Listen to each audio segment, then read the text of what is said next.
idzie, ja pierdzielę.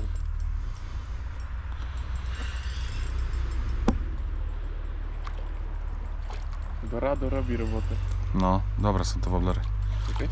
Czy to może sam sobie radzę? Ładnie. Piękny, no.